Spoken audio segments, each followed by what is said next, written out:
இனி வீட்லயே பானிபூரி செய்யலாம் எல்லாரும். ஆச்சி பானிபூரி கிட்.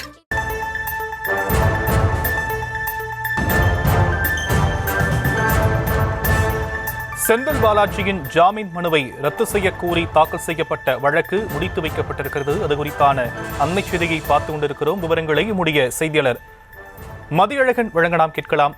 மதியழகன், வழக்கு தொடர்பான மேலும் விவரம். அமைச்சர் செந்தில் பாலாஜிக்கு முன்னாள் அமைச்சர் செந்தில் பாலாஜிக்கு வழங்கப்பட்ட ஜாமீனை ரத்து செய்ய கோரி உச்சநீதிமன்றத்தில் தாக்கல் செய்யப்பட்ட மனு இன்றைய தினம் மீண்டும் விசாரணைக்கு வந்தது. இந்த வழக்கு கடந்த முறை விசாரணைக்கு வந்த பொழுது அமைச்சர் பதவி வேண்டுமா அல்லது ஜாமீன் வேண்டுமா என முடிவெடுக்கும்படி செந்தில் பாலாஜிக்கு உச்சநீதிமன்றம் உத்தரவிட்டிருந்தது. இந்த நிலையில் நேற்று அவர் தனது பதவியை ராஜினாமா செய்திருந்தார். இந்த நிலையில் இந்த வழக்கு இன்று மீண்டும் நீதிபதிகள் அபய சோகா, ஏஜி மாசி அமர்வில் விசாரணைக்கு வந்தது. அப்பொழுது அமலாக்கத்துறை சார்பில் ஆஜரான சொலிசிட்டர் ஜெனரல் துஷார் மேத்தா செந்தில் பாலாஜி தற்பொழுது ராஜினாமா செய்திருக்கிறார். எனவே அவர் மீண்டும், அதாவது இந்த வழக்கினுடைய விசாரணை முடியும் வரை அவர் பதவியேற்க தடை விதிக்க வேண்டும். ஏனென்றால் ஒரு மாதத்தில் அவர் மீண்டும் அமைச்சராக பதவியேற்கக்கூடும். எனவே அவர் இந்த வழக்கு விசாரணை முடியும் வரை பதவியேற்பதற்கு தடை விதிக்க வேண்டும் என தெரிவித்தார். மனுதாரர் சார்பில் ஆஜரான மூத்த வழக்கறிஞர் கோபால் சங்கர நாராயணன் இந்த வழக்கில் செந்தில் பாலாஜி நடந்து கொண்டது என்பது மிக முக்கியத்துவம் வாய்ந்தது எனவும் அது கவலைக்குரியது எனவும் தெரிவிக்கப்பட்டது.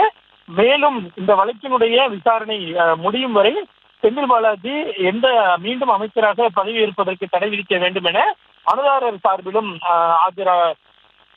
தெரிவிக்கப்பட்டது. மேலும் பல்வேறு வழக்குகளில் விசாரணையின் பொழுது அமைச்சரோ அல்லது முதலமைச்சர்களோ அந்த வழக்கு சம்பந்தமான அந்த மாநிலத்திற்குள் நுழைவதற்கு தடை விதிக்கப்பட்டிருப்பதாகவும் குறிப்பிட்டார். இதனையடுத்து நீதிபதிகளை பொறுத்தவரை செந்தில் பாலாஜி மீண்டும் விரைவில் அமைச்சராகி விடுவார் என்று நீங்கள் நினைக்கிறீர்களா? அவ்வாறு நீங்கள் நினைத்தால் ஒருவேளை அவர் மீண்டும் அமைச்சராக பதவியேற்கும் பட்சத்தில் ஜாமீனை ரத்து செய்ய கோரி மனு தாக்கல் செய்யலாம் என்று தெரிவித்தனர். அப்பொழுது சொலிசிட்டர் ஜெனரலை பொறுத்தவரை செந்தில் பாலாஜி மீண்டும் ஒரு மாதத்தில் அமைச்சராக பதவியேற்கக்கூடும். ஏனென்றால் இவர்களால் பதவி இல்லாமல் ஒரு மாதம் கூட இருக்க முடியாது என்ற ஒரு விஷயத்தை குறிப்பிட்டார். மேலும் செந்தில் பாலாஜி சிறைக்குள் இருக்கும் பொழுது கூட, அதாவது துறை இல்லாத அமைச்சராக அவர் தொடர்ந்தார், அந்த ஒரு விஷயத்தையும் குறிப்பிட்டார். மேலும் மனுதாரர் தரப்பில் ஆஜரான வழக்கறிஞரை பொறுத்தவரை, அதாவது பணம் பெற்று வேலை தருவதாக கூறி மோசடி செய்ததாக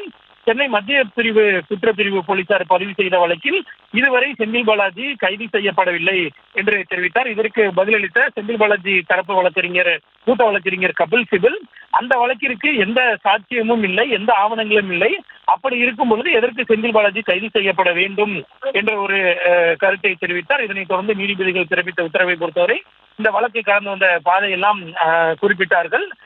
கடைசியாக இந்த தற்பொழுது செந்தில் பாலாஜி ராஜினாமா செய்திருக்கிறார்.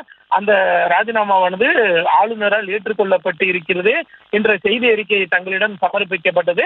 அதனை தாங்கள் பதிவு செய்து கொண்டதாகவும், செந்தில் பாலாஜி தற்பொழுது அமைச்சராக இல்லாத நிலையில் மேற்கொண்டு இந்த வழக்கை விசாரிப்பதற்கு எந்த தேவையும் இல்லை என கூறி செந்தில் பாலாஜியினுடைய ஜாமீனை ரத்து செய்யக்கூடிய வழக்கை முடித்து வைத்து நீதிபதிகள் உத்தரவிட்டனர். விரிவான விவரங்களுக்கு நன்றி மதியழகன்.